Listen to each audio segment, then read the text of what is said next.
Joining us now for Q&A in a minute will be Craig DeLuz. He's a legislative advocate for the California Association of Federal Firearms Licensees. But first, I want to let you folks know at home, I'm going to SHOT Show next week. I know some of you probably know what that is. It's the annual gathering of gun manufacturers and gun owners in Las Vegas. I'm very excited. And just in time, because we've recently had some fantastic big wins for gun rights. After Colorado and New York's efforts to curb gun use just after Newtown were resoundingly rejected, we got another big victory yesterday when a federal judge, an Obama appointee, rejected Chicago's very well-known handgun ban as unconstitutional. In other news, a new report shows that gun sales are up dramatically last year. In 2013, you can take a look at these numbers, versus 2012, we're up 8% on gun sales, again, in the year after Newtown.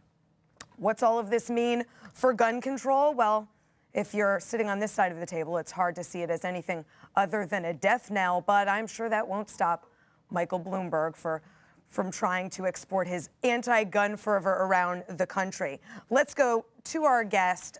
Once again, he's Craig DeLuz. He is the legislative advocate for the California Association of Federal Firearms Licensees. Craig, what does all of this mean to you? Synthesize these recent events, from a judge slapping down Governor Cuomo's magazine limit, part of the bill in New York, to the ruling yesterday in Chicago, to the gun sales numbers. What does all of this mean? Well, basically what it means is that regardless of what the gun-grabbing left believes, it's really kind of hard to get around that thou shalt not infringe part of the Constitution.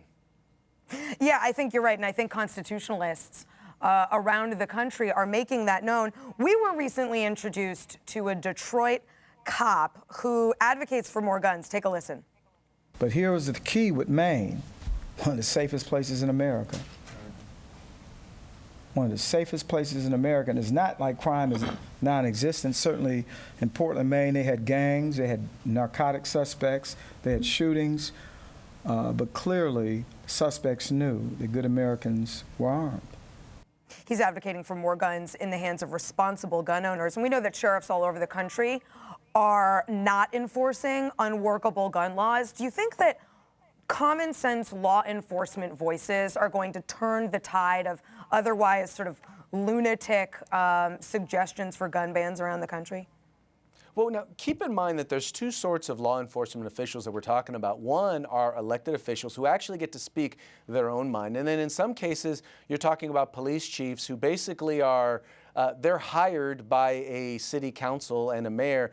And so they're in a position where they don't necessarily get a chance to express their own opinions.